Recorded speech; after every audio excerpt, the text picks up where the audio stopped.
Today we're going to be talking about fighting overwhelm on the homestead. I have definitely had times where I've been very overwhelmed. I've had way more times than you have had where I feel completely overwhelmed. It's probably true. And I'm sure you have felt it too. So we have some tips for helping to fight the overwhelm. Bunchivers. So the first one is one that I am admittedly terrible at, and that is rein yourself in. I would say historically terrible. Yes.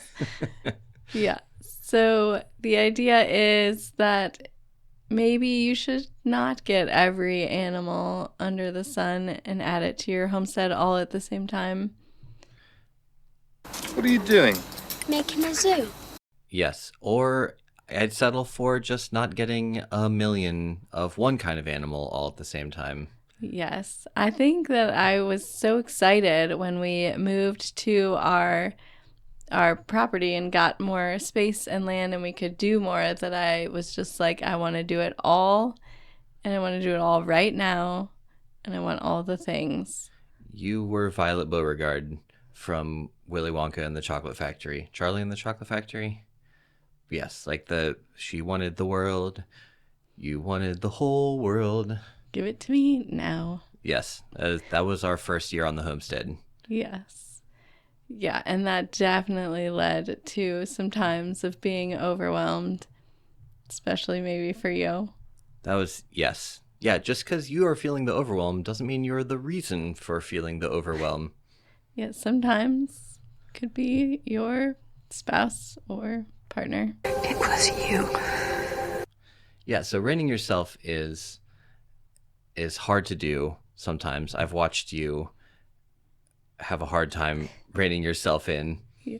and I've watched myself have a hard time asking you politely to rein it in. Why is it, just as I am about to realize my creative potential, you are doing everything to hold me back? How come you don't have to rein yourself in? Because I am naturally lazy.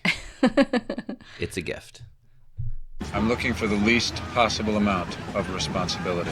It's good. Glad we got that one out in the very first YouTube video, very first podcast. Like, well, I'm lazy. Cool. Let's let the whole world know. Yeah. Enough about me. Let's talk about me. But enough about me. Let's talk about me. What do you think of me? So step 2. Step 2 for avoiding the overwhelm is to start small and master small, right? So it kind of goes hand in hand, hand in glove, goes together. We go together like Chinese food and chocolate pudding, let's face it. Don't ask me. I'm terrible at all those sayings. Yes, it goes together. I mean, no, yeah, well, yes, you are. Okay, sorry. I didn't mean to say it. That just slipped out. Freudian slip. So it goes together with reining yourself in, and that is when you are starting a new thing, when you're trying a new animal, or whether you are trying a new type of gardening, be it raised beds or a high tunnel, or if you are trying a mobile chicken coop versus a stationary chicken. Anytime you're trying something new, start small and use that to learn sort of the ins and outs and the intricacies of whatever new thing it is that you're doing. A way to avoid being overwhelmed is not to say to yourself, I would like to try meat birds, and instead of getting a couple meat birds and learning how to do meat birds, I'm going to get like 100 meat birds. Metasaurus? Right. And that's just sort of, and then when it comes to processing or any of that, right, it's all brand new, but it's brand new on a massive scale. That's just like not, well, I find that overwhelming.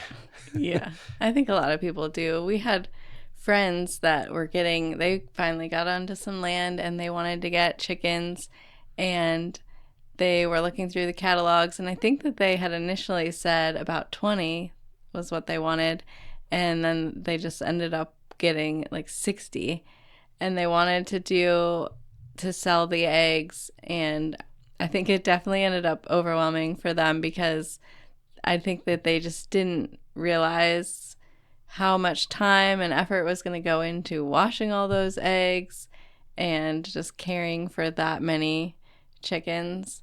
So I think it's definitely a good idea to start small if you can, because you just don't know all about what it's going to take to care for those animals or the plants that you're trying to grow. And so you should, if you can start small, then you'll be able to figure that out and decide if you really do want more or not. Yep, very true. And just so you know you are a homesteader when you can sit down and pore over a chicken catalog for like hours at a time. It's like other people pore over like kids pour over toy catalogs, and you're looking for Christmas gifts, and nope, I just give you a chicken thing and you're like good to go. Oh yeah, I love those things. I love like the little descriptions. It's like this hen is friendly and easygoing, and making lists of all those kinds of chickens that I want. Yeah, there were notes, there was highlighters involved, lots of different colors of highlighters. Same with the like garden, like the Baker's Creek seed catalog. Oh, seed catalog. Oh, don't even get her started on seed catalogs. With the pictures of like the ginormous things that they're growing. Like they have all kinds of weird stuff that I'm like, I want that and I want that and that. What? Yeah, this is the ginormous things that they're growing. Oh no. She's got huge tracts of land. I was picturing this giant beet. We have grown some huge beets, I'll tell you that. Completely by accident. Anyway. All right, so the third tip for avoiding overwhelm. Yeah, so the third tip is to automate as much as you can.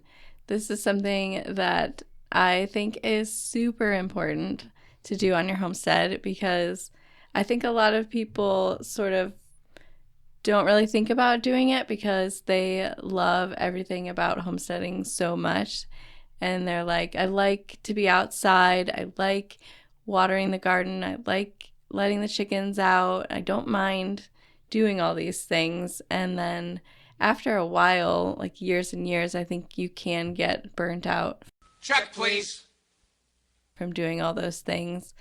So I think if you can implement any kind of automation earlier on, or just like adding things as you go, then that can really help fight overwhelm and stop you from getting burnt out. And it doesn't have to be anything big at all. Like one of the super simple things that we were able to, it could be as simple as just taking a larger watering trough and using that for your pigs or your goats or one of those field animals, so that you don't have to fill up a water dish every day. Yeah, that's something that we just did for our pigs, and it's been amazing because we had the smaller ones, which they would tip over, and they were trying to create wallows and stuff, and we filling the bigger one, I used to have to go out at least 3 times a day to water them when it was like in the 90s in the summer, just because they were probably tipping it over. And so getting a large one, like I just don't have to go out there 3 times a day anymore. Like I just go out and check on them, and it's much easier. Yep. So it can range anything from that to, I think one of our favorite things that we've ever automated was the automatic chicken door. Yes, that has been huge. I don't know why it took us so long to do it, because it's not a ginormous investment. But that was, I think last year we added that. So it was about 7 years it took us to add that. But it's been amazing. I love not having to go out there when it's super cold in the winter, and not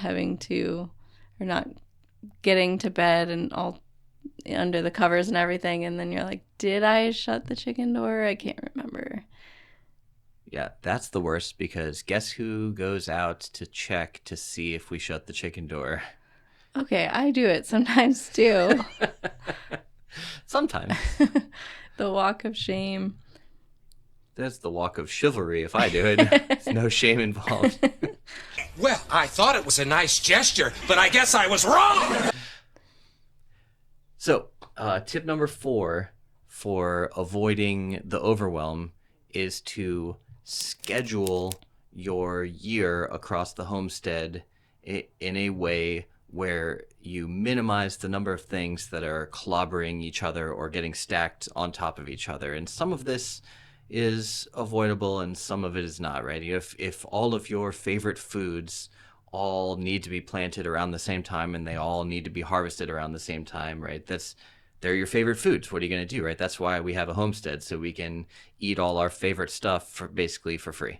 Lay off me, I'm starving! But, this is more along the lines of, if you are trying to, say, breed your own pigs and you know that your sow is going to be giving birth around a certain time, that's maybe not the best time to go out and get like 10 rabbits, right? So you can avoid feeling overwhelmed by just trying to time and schedule some of the things on the homestead to not all happen at the same time.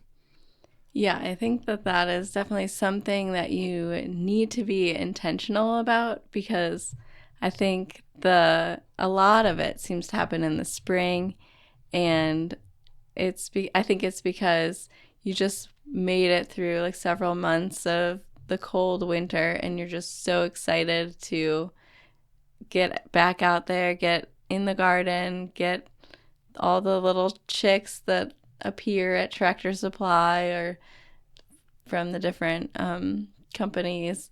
And so it's very tempting in the spring to want to do all of it all at once. And that can get very overwhelming if you have the baby chicks and the whole garden that needs to get planted, and you're just adding all these things to the same time period. Yeah, ask me how I know if it can get overwhelming.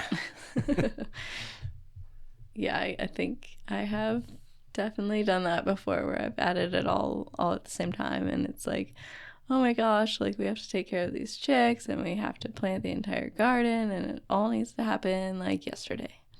Yep. Or you go strawberry picking and you come home with strawberries and 2 cats. Like, hey, without thinking, oh my goodness, what else is happening around the homestead? Do we really want to do 2 new cats right now? But they are very good mousers. So I do not regret that purchase. I didn't purchase it. It was free.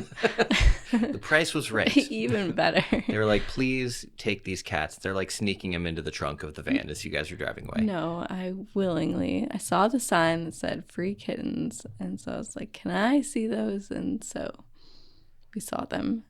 Oh, I'm learning this for the first time. I thought that you were pressured into taking these cats. Nope. Unbelievable. I willingly, because we had a farm cat that sort of came with our property.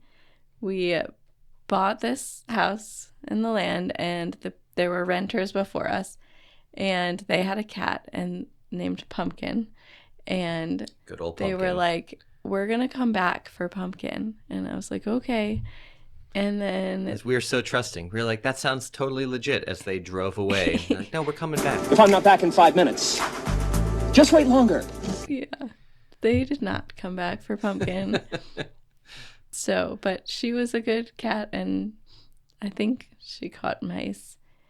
And so once I didn't know how old she was when we got her, but she passed away. And so it's like, there's a hole in our homestead that we need to fill. Yeah. So the 5th way to avoid overwhelm is rein yourself in. Back to the rein yourself in. Just kidding. That's not the 5th one. Okay. Yep. So another one that you can do is to take breaks. Try to find a farm sitter or someone who can come and take care of things for a day or two. We were also pretty bad at this one in the beginning. I think we probably didn't take a break for like the first 5 years that we were here. And it was just because we couldn't find anyone that we trusted enough to come and take care of all of our animals. Yep, we had people here and there that would watch the animals for a day or so. I think we had one of my coworkers came and we might have just had chickens at the time, but she came and put the chickens away, and then one night had a hard time putting the chickens away. So you remember that phone call? We got a phone call. I don't even remember that. Oh, I think it was, were we on we took an anniversary trip or something. We were out at a restaurant, and it was my coworker calling, and she was chasing the chicken. The chickens had gotten stuck. 3 of them had gotten stuck on the wrong side of the fence. And she was not like she grew up. She did not grow up like around animals, right? No, she was just doing us a favor. But it says she was totally out of it, as just like we were at the beginning of homesteading, totally out of her element, I think. And so she was chasing these chickens around with 2 long sticks and had us on speakerphone, and she was yelling at these chickens, and we're trying to order our food at this restaurant. It was amazing. That's funny. Yeah, I kind of remember that now that you're saying that. And she never watched them again. She did not volunteer to watch. She was so nice of her. If you're watching, it's so nice of you to watch we'll never forget you. Even though you want to forget us. Yeah, so we did end up finding somebody local to us through a Facebook group, and that has been amazing because she has her own little homestead, and so we don't pay each other. We just take turns watching each other's animals, and it's been really nice to just get a break every now and again. Yep. Even if it's a couple days during a holiday, or I think the first time we traded Thanksgiving and Christmas, and it was just really nice. You come back, it's amazing how much even 1 or 2 days away from the homestead, where you don't have to worry about the homestead while you're gone, and then you can come back, and it's amazing how much you can recharge just in that short amount of time and get re-excited about coming back to the homestead. Yeah, I was really struck by that realization one time when on New Year's Eve, we have this tradition where we fill out this book and we ask our kids a bunch of questions like your favorite color, favorite animal, what do you want to be when you grow up? Yeah, what was the funniest thing that happened this year? What was your favorite vacation that you had this year, which might be where you're going with this? Yeah, so we asked the kids, what was your favorite thing that we did this year? And that year we had started driving to the beach and just spending an entire day at the beach before we came home. And that was everybody's favorite thing. And so it's like, oh my gosh, we really need to like not hole up too much in the homestead and make sure that we are making time to build memories and create memories with our kids and give them some of their best times that they're going to write in this book. Yeah, so Mom and Dad finally let us off the farm for a whole day. That was everybody's favorite part of the year. Okay, message received. Yeah. So now it is a priority that we do. And I think part of it was it just took us a while to, like, when we moved to our property, there was nothing here, really. There's a few outbuildings, but it wasn't like the people that were here before us had a homestead. And so there was already a place for the garden and already fruit trees, and it was a property that was sort of on the cheaper end, a fixer-upper. That's the word.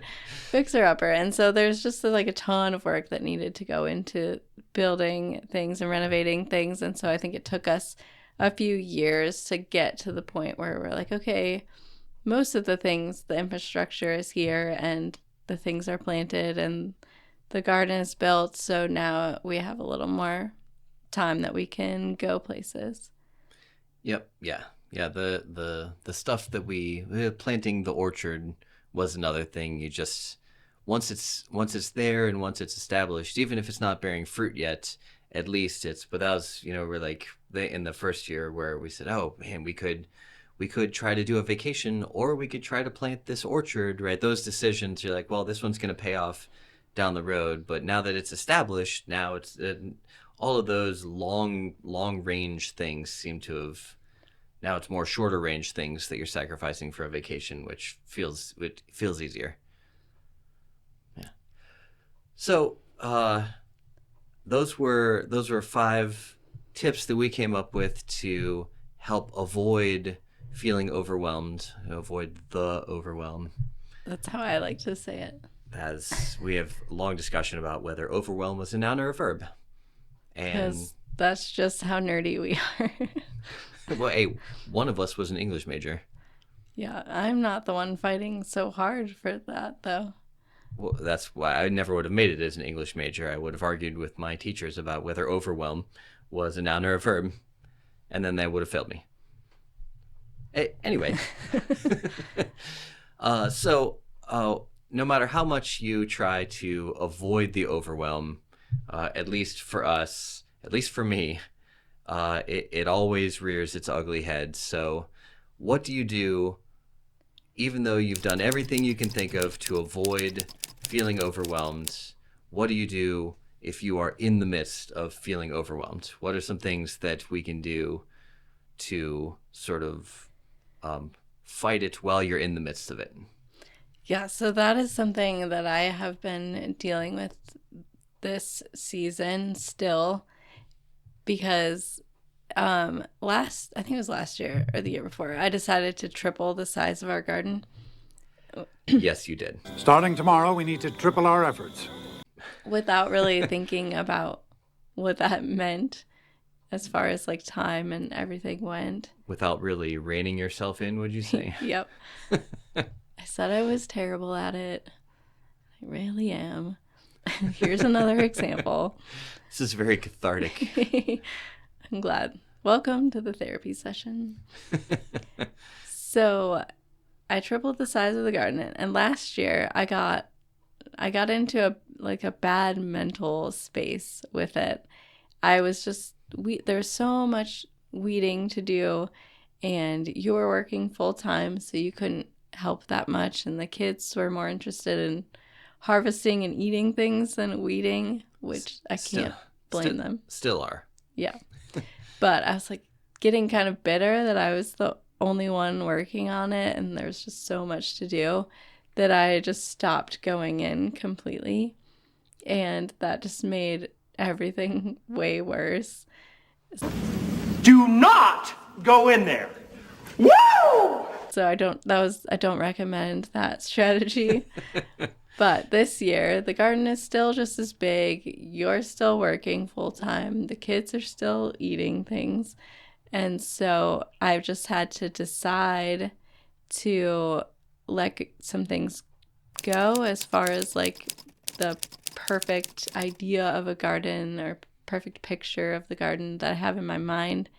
And I've just decided I'm going to make it as good as I can, but I'm going to let go of that idea of perfection and just accept that it's going to be good and not the best that it could possibly be. Yeah, I feel like if you are shooting for perfection, it's easy to get overwhelmed when you are trying so hard and holding to that super high standard.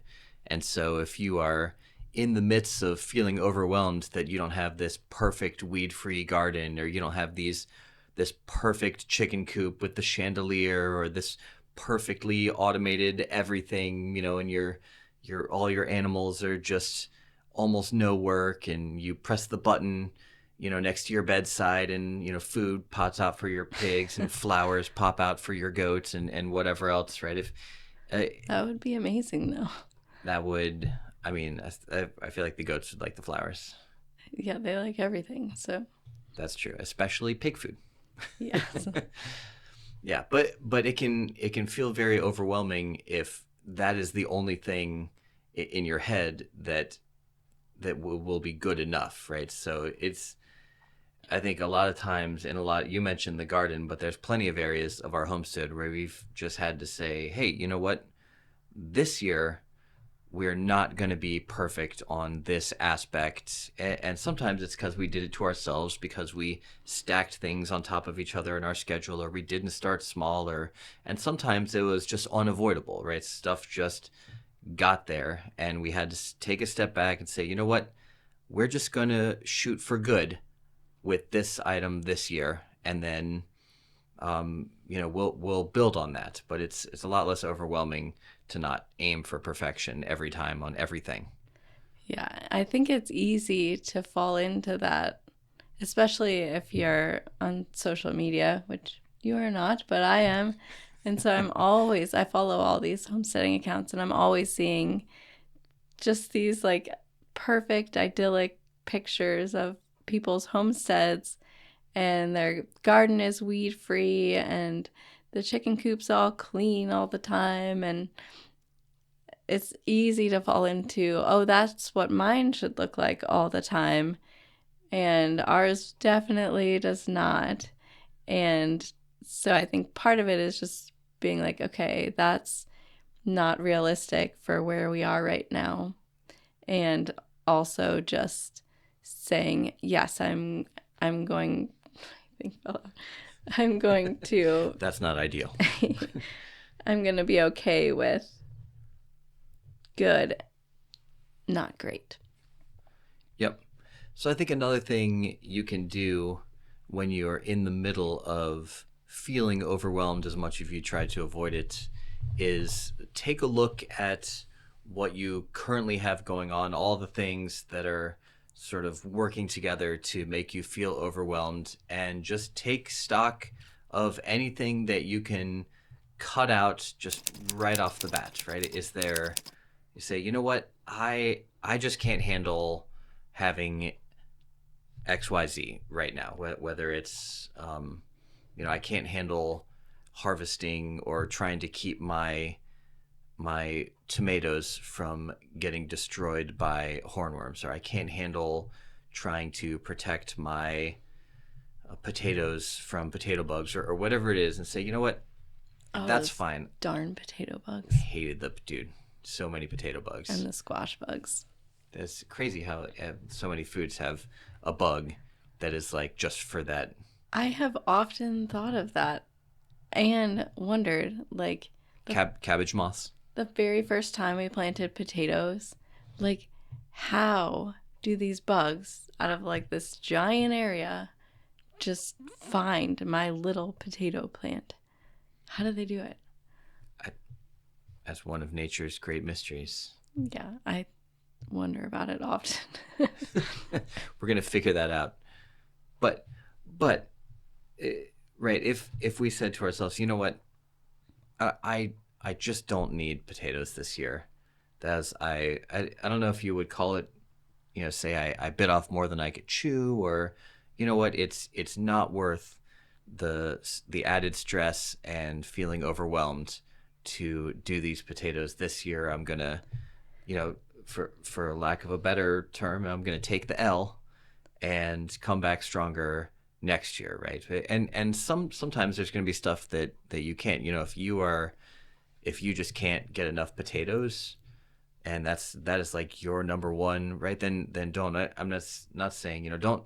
There's going to be stuff that you just can't do without, right? But if there is anything that you could do without, and you can use that extra time to stop feeling overwhelmed, I think that's a good coping strategy in that situation. Yeah, we did that with our turkeys this year. We have raised turkeys for the last several years and really enjoyed having them here for the most part, unless the boy turkey is attacking one of our kids.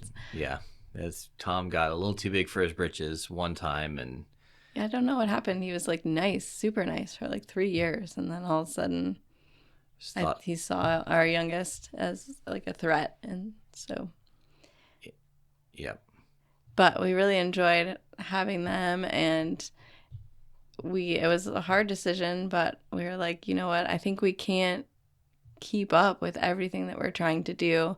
So what is the one thing that we can let go. And so we decided it was turkeys this year. But there have been other things where I'm like, I don't, like in the garden, I'm like, I don't want to let anything go. I am one of those people that loves potatoes. And so I want to grow the potatoes. I want to grow the watermelons, the tomatoes, all the things. There really wasn't an area in the garden where I was like, you know what, I'm going to let that go this year. And so for that one, it's like I've had to go back to what we were talking about earlier, just letting go of perfection there. Yep, and I think that kind of, so if you do everything you can to avoid feeling overwhelmed, and you still get to the point where you're overwhelmed, and you shoot for good and not perfect, and you cut out anything that you can do without that time, and you're still at the point of overwhelm, at that point you say, you know what, well, it's going to be for, the nice thing about homesteading is that everything is for a finite period of time. Your garden is not producing strawberries 12 months out of the year, right? Your chicks or your chickens are not laying eggs 12 months out of the year. I mean, some lucky people have chickens that lay all year long, but we have not. Yes, super chickens. I kind of like the fact that they get a little break. Yeah, seems only decent. Yeah, it's fair. Yeah, but the last thing is, if you find that you are overwhelmed and there's just nothing for it, right? Just remind yourself that it's only for a time. You will come out the other side. You'll come out better. You'll come out stronger. And then when you are on that other side of being finished with the overwhelm, you can take a look back and figure out ways that you could possibly avoid it next time, right? Because I think if you hit being overwhelmed, then there's always, at least we have found, there's always spots where we look back and we say, oh man, if we had just XYZ, or if we had just thought of this, or if here's something we could have automated and that would have avoided, and sort of take stock. Don't be so excited that you're through the overwhelm that you don't look back and find room for improvement. Yeah, we were just experiencing this in the potato patch. We have like 2 rows and we had left them completely uncovered all winter. And so when we went to go plant all these potatoes, the whole row was completely overgrown with weeds that were like as tall as me and that awful Bermuda grass. And it was super overwhelming to have to weed that entire, 40, 50 feet. Yeah, 50-foot rows. Yeah, the 2 rows. And it was not super fun, even though I like weeding with you. That's when you know it's love. Yeah. Weeding date nights. That's some of the only date nights we get. Yeah, but when we were doing that, we were thinking, okay, we never want to do this again. Not the weeding together part, but the... We never want to do these date nights ever again. No, I mean, we don't want to have to weed this much next time. So we already have some ideas for how we can make that better next year so we don't run into the same problems. I think we're going to try some cover crops, and that way the weeds won't have even a chance to take over. But I think that is important to kind of look back and be like, what could we do to make it easier next time so we're not just in this cycle of overwhelm? Yep. Yeah, you don't want to be in a cycle. If you're finding yourself in a cycle of overwhelm, that's a problem. I was like, God help us. No. Good luck. So we hope you guys found that helpful in avoiding and then fighting and then recovering from the overwhelm. Yep. Thanks for hanging out with us today. We really appreciate it, and we will catch you next time on the Farm Traverts.